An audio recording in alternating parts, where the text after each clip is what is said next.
So I've got a question. Yo, Duran Rider, do you think Nadal is on steroids? Because recently in the media, there was some steroid talk about it. And I'm like, is Nadal a doper? No way! No way! Are you serious? Man, people have got some good imaginations, don't they? Nadal using steroids. No way. Not on your life. Not on your life. I mean, like, here's the facts, right? Let's get it real. Let's get it real. Has Nadal ever tested positive? No. Has he ever admitted to steroid use? No. So that's what we need to know, people. Okay? Innocent till proven guilty. Crying out loud. I mean, it's crazy that people can do all this hard work and then the haters say, hey, you know, his arms look a bit too big for a tennis player. But I think people are just, you know, just jealous. You're just jelly, brah, you know?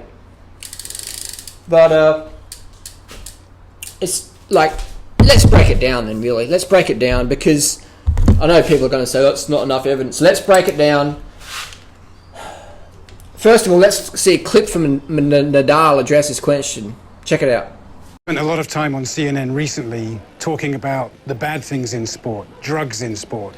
How do you feel when this topic comes up again and again? How does it make you feel?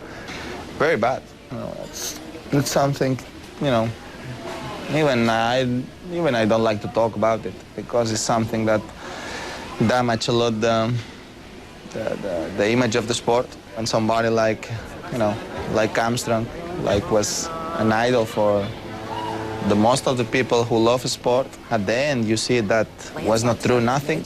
You know, it's a big disappointing. You know? So I think we need to work together in the same direction to change this situation. You know? And it's something that. How do you feel when this topic comes up again and again? How does it make you feel? Very bad. You know, it's something, you know, even I don't like to talk about it. Now, I was totally convinced by that. That was pretty convincing. You know, if you look in his eyes, that's convincing. He's definitely natty, full natty bra. So we have the issue that, you know, tennis tests for drugs, okay? If there was any drug cheats in tennis, they would get caught.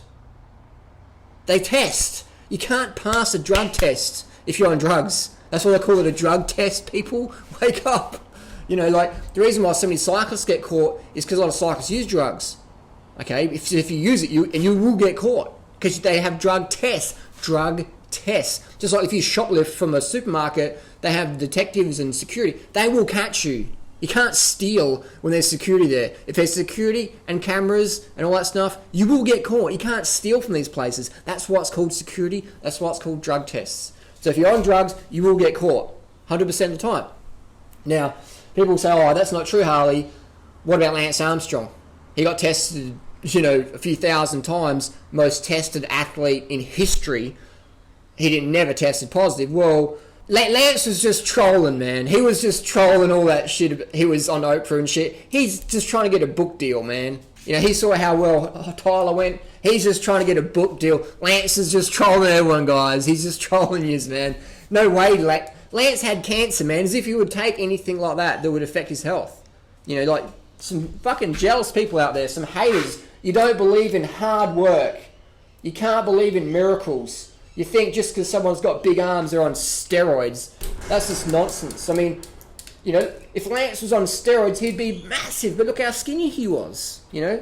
So it's just, people are just trolling to try and get a book deal or something like that. So yeah, I took steroids. I never got caught though, but I did take steroids. It's like, bullshit. You didn't take steroids, you never got caught. If you're on steroids, you would have got caught. Drug testing, people, it works. It's very, very, you can't beat the drug testers. There's much more money in drug testing than there is in drug production. The pharmaceutical companies, they earn a bit of money, but the drug testing companies earn a lot more money because the sporting federations want to make sure we clean it up. They don't want to make the tests easy to pass so that less people get caught and it makes the sport look cleaner when it's not really. But no, that's not true at all. That's just some conspiracy from the haters that I read on forums. So let's again look at quickly, I'll wrap this video up. The Let's do a hypothetical. Let's be a devil's advocate. Let's say that tennis players did take drugs. Would it help them? It wouldn't. What drugs would help a tennis player? Okay? I mean, in cycling, it's about stamina, you know?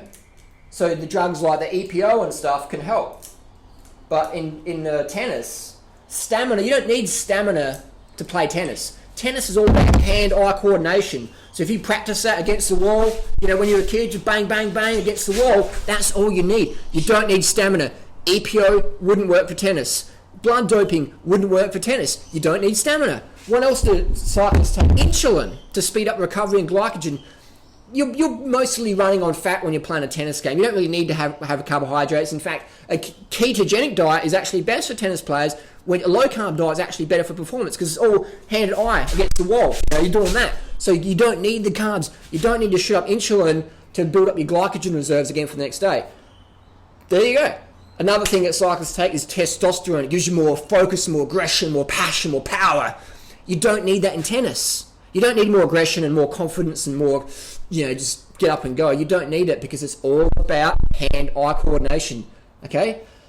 What's another drug people take? Provigil, modafinil. Increases focus and concentration and increases respiratory rate and all that stuff. And stamina, everything. It's just like the sharpening the pencil. Tennis players wouldn't benefit from taking modafinil or Provigil because you'd be too jittery and you couldn't really focus on the ball, even though it increases focus. But I mean, fighter pilots use it, but tennis is different because you're in the sun and you glare and all that stuff, and you're not allowed to wear sunglasses if you're a tennis player. So modafinil wouldn't work. The Dave Asprey drug wouldn't work. Another one, human growth hormone. A lot of athletes take that to help heal injuries, like, you know, but tennis, you're not getting injured. You're not colliding like with people in MFA or basketball or cycling. There's no injuries in tennis. You don't really get... I mean, tennis elbow is more if you're an amateur, you know. So, again, we covered it. EPO, blood doping, insulin, IGF-1, human growth hormone, modafinil, Provigil, etc., stimulants wouldn't work in tennis because it's all about hand-eye coordination. So there you go, haters. Take that. You know, before you try and knock someone, why don't you do some hard work in your life? Before you try and accuse people of being on the juice, why don't you know, commit to something in your life? Dedication, commitment, hard work, ethics. That's what it takes to be a world-class athlete today. All right? You can't just get on the gear and train for 20 years and do that. It doesn't work that way. So there you go. That's my comments and opinion there. Rafael Nadal, full natty bra, 100% natural. In my opinion, never tested positive, never admitted to drug doping, so obviously clean, 100%. You know, that's just how it is. I know people will find it hard to swallow, but that's how it is. Guilty until proven innocent. Thanks for watching.